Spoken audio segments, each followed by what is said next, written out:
अस्सलाम वालेकुम क्लास। आज हम डिस्कस करने जा रहे हैं सोर्सेज ऑफ ऑर्गेनिक कंपाउंड कि ऑर्गेनिक कंपाउंड हम कहाँ से हासिल करते हैं, इनका मेन ओरिजिन यानी कि सोर्सेज कौन कौन से हैं। मेन सोर्सेज हमारे पास हैं एनिमल एंड प्लांट। दो तरह से हम इनको डिवाइड करते हैं कि मेन सोर्सेज हैं लिविंग ऑर्गेनिज्म यानी कि एनिमल एंड प्लांट। एनिमल से हासिल होने वाले ऑर्गेनिक कंपाउंड हमारे पास दो हैं, मेनली दो हैं, और भी हासिल होते हैं लेकिन कम अमाउंट में। कार्बोहाइड्रेट्स या विटामिन्स की बात की जाए, लेकिन ज़्यादातर एनिमल प्रोवाइड करते हैं प्रोटीन, फैट्स या ऑयल। फैट्स और ऑयल एक ही फॉर्म है, लेकिन एक सॉलिड फॉर्म में होता है रूम टेम्परेचर पर, एक लिक्विड फॉर्म में होता है। ये बायो में आपने पढ़ा होगा। खैर, हमारे पास ऑर्गेनिक कंपाउंड जो एनिमल प्रोवाइड करते हैं वो कौन से हैं? दो हैं। एक है ऑर्गेनिक कंपाउंड प्रोटीन और एक हमारे पास है फैट या ऑयल। फिर हम सोच देखते हैं कि एनिमल से डायरेक्टली या इनडायरेक्टली कौन सी ऐसी चीज़ें हैं जो हम हासिल करते हैं और उसके बाद वो हमें हमारी बॉडी को प्रोटीन प्रोवाइड करते हैं। तो एग है, एनिमल से हम एग हासिल करते हैं, मटन, चिकन, बीफ या fish.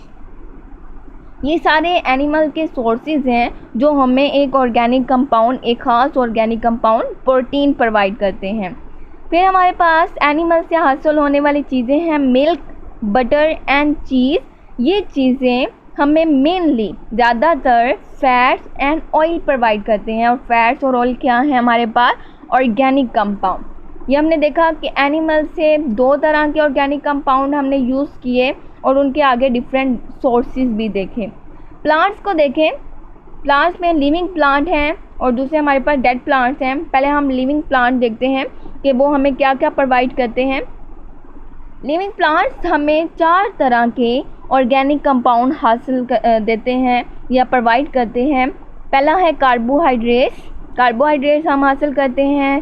Second one is protein, then vitamins and last one is oil. ये चार तरह के ऑर्गेनिक कंपाउंड हैं जो हम प्लांट से हासिल करते हैं। कार्बोहाइड्रेट्स प्लांट से तो हम हासिल करते हैं, लेकिन प्लांट्स के कौन कौन से पार्ट्स हैं या कौन कौन से ऐसी चीज़ें हैं जो हमें ये कार्बोहाइड्रेट्स प्रोवाइड करते हैं? तो वीट है, मेज़ यानी कि मकई, पोटैटो, बार्ली, जौ की बात हो रही है, राइस, ये सारी चीज़ें कार्बोहाइड्रेट्स प्रोवाइड कर रहे हैं। प्रोटीन देखें, पल्सेस एंड बीन्स यानी कि दालें और फलियां, फलीदार कुछ पौधे होते हैं, जैसे कि अगर हम मटर को देख लें तो उसकी फलियां होती हैं, तो ये प्रोटीन प्रोवाइड करते हैं। देन विटामिन्स की बात करें तो विटामिन, हर तरह के फ्रूट में विटामिन, डिफरेंट तरह के विटामिन प्रेजेंट होते हैं। तो विटामिन एक ऑर्गेनिक कंपाउंड है जो कि हम फ्रूट से हासिल करते हैं। और फ्रूट्स कहाँ से हम हासिल करते हैं? प्लांट से हासिल करते हैं। देन लास्ट वन हमारे पास है ऑयल। ऑयल हमारे पास डिफरेंट तरह के होते हैं। प्लांट के फल भी हमें प्रोवाइड करते हैं ऑयल। इसके अलावा सब्जियां, डिफरेंट तरह की सब्जियां, आलू से हम काफ़ी ऑयल यूज़ करते हैं जो हम घरों में भी खाना पकाने के लिए इस्तेमाल करते हैं। खैर, उसके अलावा हमारे पास जो फूल होते हैं, फूल, उनके बीज जो होते हैं वो भी डिफरेंट तरह के ऑयल्स प्रोवाइड करते हैं। पहला है पाम ऑयल, ऑलिव, देन हमारे पास है peanut, soybean and sunflower oil. ये हमारे पास 5 तरह के। इसके अलावा भी बहुत से तरह के ऑयल यूज़ होते हैं जो हम घरों में यूज़ करते हैं, जैसे कि कोकोनट ऑयल को भी हम घरों में यूज़ करते हैं। अगर सोर्सेज देखें तो बहुत सारे हैं, हम जस्ट थोड़े थोड़े से ही डिस्कस कर रहे हैं, एक छोटे से लेवल तक ही इसको डिस्कस कर रहे हैं।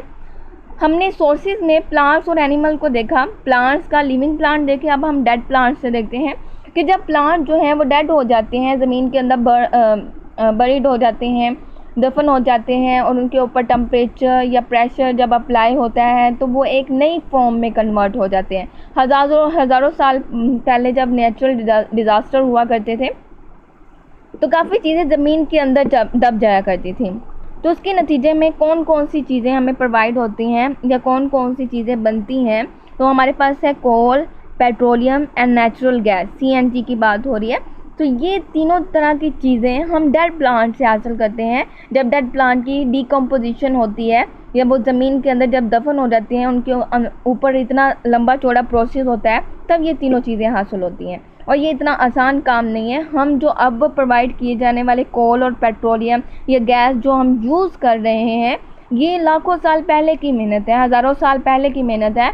या जो हज़ारों साल पहले नेचुरल डिज़ास्टर हुए थे और ये चीज़ें ज़मीन के अंदर दब गई थी, प्लांट्स वगैरह ज़मीन के अंदर दब गए थे, उनसे अब ये कन्वर्जन का प्रोसेस हुआ है और अब पेट्रोलियम हम यूज़ करते हैं, कोल हम यूज़ करते हैं, गैस हम यूज़ करते हैं।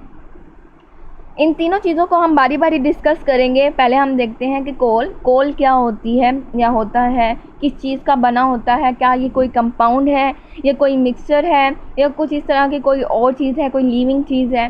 तो हम देखते हैं कोल एक मिक्सचर है, ब्लैकिश कॉम्प्लेक्स मिक्सचर है डिफरेंट कंपाउंड का, ऐसे कंपाउंड का जिनमें कार्बन, हाइड्रोजन, ऑक्सीजन और बहुत कम अमाउंट में नाइट्रोजन और सल्फर मौजूद होते हैं। यानी इन एलिमेंट्स पर मुश्तमिल कंपाउंड कोल बनाते हैं। कोल एक सिंगल कंपाउंड नहीं है बल्कि डिफरेंट कंपाउंड का एक मिक्सचर है, ब्लैकिश ब्लैक कलर का। यानी ज़्यादा ब्लैक नहीं होता, एक होता है डार्क ब्लैक होता है, एक होता है ब्लैकिश यानी हल्का हल्का ब्लैक। कोल की फॉर्मेशन देखते हैं। पहले हमने डेफिनेशन देखी, अब हम देखते हैं कि कोल एक्चुअल में क्या होता है, कोल की फॉर्मेशन कैसे होती है, किस तरह से ये बन जाता है। तो यहाँ वुड है, वुड से कोल कन्वर्ट होता है या वुड कन्वर्ट होती है कोल में। कोल की फॉर्मेशन कहाँ से होती है? वुड से होती है। वुड का कोल में कन्वर्ट होना कार्बोनाइजेशन का प्रोसेस कहलाता है। वुड यानी कि प्लांट की ही बात हो रही है। प्लांट जब डेड हो जाते हैं तो उनका जो बॉडी मटेरियल होता है उसे हम वुड कंसीडर करते हैं या वुड का नाम देते हैं। कार्बोनाइजेशन का प्रोसेस ये कहलाता है। कार्बोनाइजेशन का प्रोसेस क्या है, इसकी कंडीशन क्या है? कहते हैं ये डीकम्पोजिशन प्रोसेस है। एक डीकम्पोजिशन प्रोसेस है यानी डिकेइंग का प्रोसेस है जिसमें बैक्टीरिया यूज़ होता है।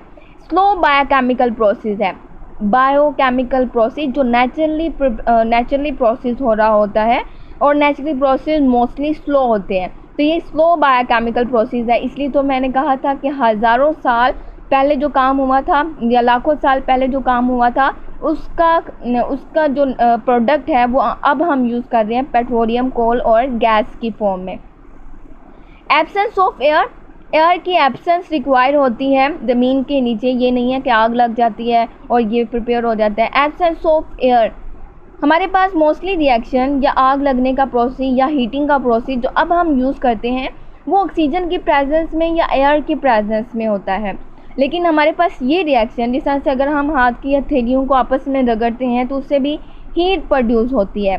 तो यहाँ हमारे पास जो हीट प्रोड्यूस होगी वो एयर की एब्सेंस में होगी, एयर रिक्वायर्ड नहीं होगी। अगर एयर प्रेजेंट होगी तो फ़ौरन से वो जो मटेरियल बन रहा होगा वो जल जाएगा। ठीक है, क्योंकि ये कंबस्टिबल होते हैं, कार्बन कंटेनिंग कंपाउंड कंबस्टिबल होते हैं, आसानी से बर्निंग का प्रोसेस करते हैं। ऑक्सीजन की थोड़ी सी अमाउंट प्रेजेंट होगी। तो इस प्रोसेस को कन्वर्ट होने के लिए यानी वो कोल और पेट्रोलियम की फॉर्मेशन के लिए ये रिएक्शन एब्सेंस ऑफ एयर में होता है। हाई प्रेशर एंड टेम्परेचर, अब वही बात आ जाती है कि प्रेशर तो रिक्वायर होता है, टेम्परेचर भी ज़्यादा रिक्वायर होता है। अब टेम्परेचर वो वाला नहीं है कि आग लगा दी और उससे हमारे पास जो हीट प्रोड्यूस होगी वो हमारा टेम्परेचर है, बिल्कुल ऐसे नहीं है। हीट हमारे पास या टेम्परेचर हमारे पास उसके डिफरेंट सोर्सेज है। जब ज़मीन के नीचे ये काम हो रहा होगा तो अर्थ क्रस्ट या ज़मीन का जो सेंट्रल कोर है उसके नज़दीक जो भी चीज़ होती है वहाँ टेम्परेचर वैसे भी ज़्यादा होता है, तो ज़मीन के नीचे टेम्परेचर ऑटोमेटिकली ज़्यादा होता है। लॉन्ग पीरियड ऑफ टाइम, और लास्ट वन चीज़ है कि हमारे पास इसके लिए बहुत ज़्यादा टाइम रिक्वायर होता है, 500 मिलियन ऑफ ईयर। इतने ज़्यादा सालों बाद हमारे पास ये प्रोडक्ट बनता है। प्रोडक्ट यानी कि कोल की बात हो रही है। कोल, इतने लंबे चौड़े प्रोसेस के बाद, इतनी सारी मेहनत के बाद हम अब कोल को यूज़ कर सकते हैं। वुड की बात की जाए तो वुड में हमारे पास तकरीबन 40% कार्बन मौजूद होता है और भी हमारे पास दूसरे एलिमेंट भी मौजूद होते हैं, लेकिन उनमें सबसे ज़्यादा 40% क्या मौजूद है, एक सिंगल एलिमेंट, वो है कार्बन।